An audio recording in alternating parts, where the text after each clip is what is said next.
Kate, thank you so much for joining me. I'm so happy to have you. Thanks for having me. Yeah, of course.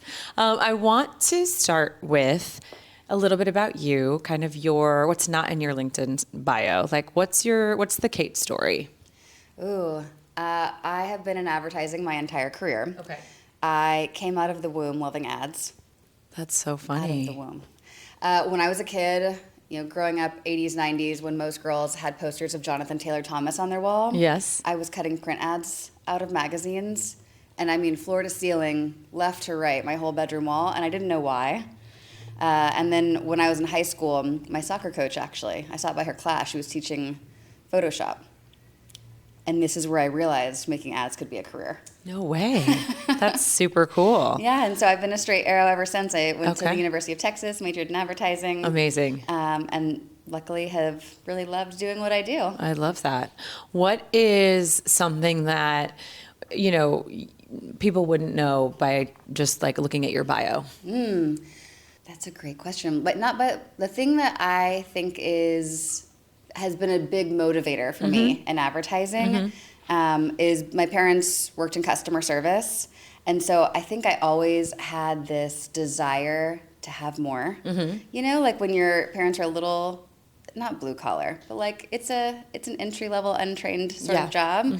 I always felt like brands became very important to me because we didn't have a ton of them in the house growing up. Interesting. And so I think that is probably the intrinsic motivator behind like why I was always fascinated by the top brands and the best brands. Yeah. And I think it gives me a real, number one, fascination for what a brand's got going on. But two, also a great sort of empathy for what regular people might aspire to or want, or why a brand could be attractive, or what it says about you, what that signal or badge is. Yeah, that's so cool. those things are always on my mind. Okay. Anytime that you've, career question, but like anytime that you've had to go through like a big pivot and you're standing you're kind of looking back now, what's going through your mind when there's a transformation that you're standing on the edge of? I feel very fortunate to have the best community of Kate cheerleaders in the world. Amazing. So I find I don't make big decisions without consulting my best friend, who is a chief accountant for a company. She's going to have a different lens than my partner, Kevin, who works in music and owns his own businesses, from some of my best friends coming up through advertising. So I always like to consult different people, get their perspectives. Cool. But the commonality is they all want the best for me. So I so find cool. it's a great way to bounce ideas off of everyone, and I love that. And Your they'll kitchen call me on cabinet. it. Yeah. Right? If I'm like, but I'm thinking this. They're like, girl, you're nuts. Yeah. I love that. Okay, so we work in an industry that's constantly changing and has like a million buzzwords flying around. What is something that you think massively misunderstood in our industry? I mean, I'm biased, but a powerful woman. Okay. Yes. Right? Yeah. I just think I did a panel yesterday with a group of women, and the topic was around ageism. And someone made the observation, ageism only really becomes a thing for women if people don't like what you're saying. Really? Right? That it's like, oh, she's too young, or oh, she's a little past her prime. And it was an insight that really struck me. Wait, that is crazy. But think about it. Yeah. It's where someone might rationalize. It's like, oh, she's just an old lady. She's been doing this too long. Exactly. Or she has no idea. She's inexperienced. She's blue, or she's green, blue. She's green. She's green, yeah. which makes me blue. Yeah. But it is the last 24 hours since she said it has been living in my head as there's a saying that women are the perfect age for their career between 35 and 45. Before that, you're too young. After that, you're too old. Whoa. So we get 10 years? Which is such a short, sweet spot. Oh, yeah. And of course, tons of powerful women trying to flip that. But I think that is an audience that gets massively misunderstood in marketing. That is really misunderstood. It's also so funny because, obviously there's all this new talk about like, women who are trying to flip that around, and like, perimenopause and menopause, and like, how does your life shift, and all of this, and all of these conversations that are going on. And it's so relevant to 50% of the population, but like nobody is talking about this type of stuff, you know? So I think it's like almost after you're 45, like you're just like, well, now we forget about you. So you go over here. Well, and you're not seen, like thinking about our category, you're not seen in advertising as much. Yeah. And there's a whole movement to better reflect what the actual population looks like. Old women are gorgeous and should be in sexy campaigns. Absolutely. I love that. Yeah. So you've been in this industry for a long time. When do you know something is like, you have to just trust your gut on something, even if like maybe the people around you are like, no, the new way of the future is going to be, we're going to stop doing that and we're going to lean fully into this. Like, when do you learn to trust your gut? Oh my gosh. As a strategist, that's every day, right? If it was the obvious thing to do, it wouldn't really be a strategy.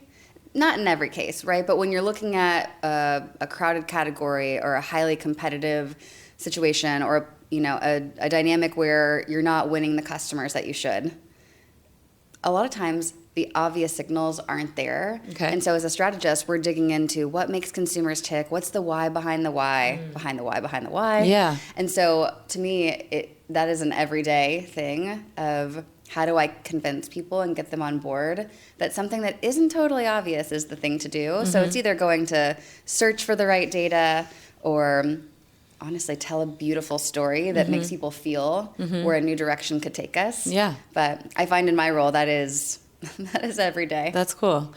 When you are meeting with a brand and the brand is just a little stuck, how do you think, like what happens there? Like what's the process? How do you think about, okay, this brand is stuck. We really need to do X, Y, or Z?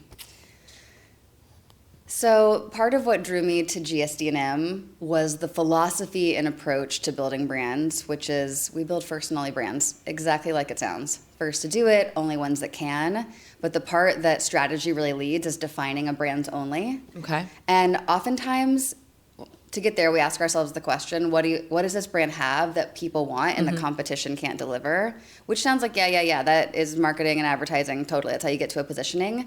But we start with, what does a brand have? In part because we work with huge brands, Southwest Airlines, Capital One. So typically we're looking for something that might have either latent affection or be an under-leveraged asset like purpose or values. So I really try and dig into, what does this brand have going on that they may or may not have touched before? Right. And then how do you shift perception to make people want that today? I think a great example is some of the work we've done for Southwest Airlines recently. Obviously, they're entering a new chapter, but the last few years, coming out of the pandemic, they had always been known for low fares, and their fares weren't quite as low. They were kind of more at parity with a Spirit or Frontier, or where you have to upsell, and then or Delta, United, American. Right. So consumers didn't know what made them different anymore. And the lens we brought was like, wow, actually, all of their policies are still more flexible than everyone else's. And flexibility is freedom today. Interesting. Freedom for Southwest used to be low fares, but what if it was flexibility? Okay. So the campaign, That's a Big Flex, has been highly successful by putting a new lens on something, helping them get unstuck. Yeah, I love it. It drove just tremendous growth and consideration. Wow. So it's always like, what's there that may not be leveraged in the best way? Yeah, it's interesting because it requires a lot of curiosity. And so I guess I'm wondering, is that something that you just feel is inherent to you, that you have that sort of curiosity? I think it's inherent to any great strategist. And again, what I love about GSD&M, core values are very important to the agency. They are literally etched in stone on our rotunda floor. And curiosity and restlessness are two of them. Wow, I love that. So you fit right in. Always like, what's next? Yeah. If you had to give 22-year-old Kate advice, what would you tell her? Oh, 22-year-old Kate today or 22-year-old Kate then? Because today, given the advent of AI and what's happening and the fact that we're not really sure what it will look like and how it changes early careers in advertising and marketing, I'm like, oh gosh, I might say proceed with caution. Right. Yeah. But 22-year-old Kate then, I would tell her, you're going to have a great time. Yeah. It's a fun industry. I love that we don't take ourselves too seriously. My best friend from high school is a like very, very skilled surgeon. She's literally saving lives every day. Right. We're not. I'm not. I'm having a great time building brands. So that's awesome. I tell her she's going to have fun. That's great. Buckle up. Retirement party. Let's say we've now advanced into the future. What would you want your colleagues to say about you at your retirement party? Gosh, nothing about advertising. Yeah, you know, exactly. The thing that really, well, I'm obsessed with advertising and marketing and building brands. The thing that really moves me is people. I love understanding what makes everyone tick. It's probably what makes me a good strategist. I love building teams. When I interviewed at GSD&M, I told our then CEO, Jeff Stewart, I was like, honestly, I could probably do any job, dental hygienist, waitress, as long as I'm in an environment where I can build a team and like set them up and run through brick walls so that they can strut right through and do what needs to be done. So I just love That's cool. greasing the wheels for people. Yeah. To be able to be their best selves, and we spend so much time at work. Yeah. Shouldn't there be people in your corner? Yeah, absolutely. But I mean, I think it goes back to the curiosity thing, because you have to be curious about the people to understand what makes them tick and to be a good leader. And so it feels like that's something that you kind of carry across the board. Yeah, I always say, like, I'm a lover, I'm a sweetheart. Oh, I get that from you. Do you need anything? I can go get it. I love it. I'm going to end us with, do you have a marketing hot take or a spicy hot take? Oh gosh, a marketing hot take. Something that the industry believes that you're just like, no, that's stupid. Or something people talk about that you're just like, that's not true, you know? Yeah, I mean, I guess the hot take right now would be, everyone's talking so much about what AI can replace. And the conversation we're having every day at the office is, how do we take AI and do things that are even more creative? Because I think the kind of natural paradigm is to say, like, that's going to make us more efficient. So AI is going to certainly raise the floor on the things that we do in marketing, but I don't know that we're talking enough about how it raises the ceiling on creativity. I love that. There's a great analogy someone at work said, which is like, you're going to go to a concert, and you better hope they have the right amplifier to make it sound great, but you're not going to hear the amp. Right. You're going to hear the band. Right. And that's, we're kind of talking about that. We are the band, and the ideas are the music. Yeah. And AI should help us Amplify. Make it more, That's a great analogy. I love that. Well, Kate, thank you so much for joining us. It was great having you. Thanks for having me.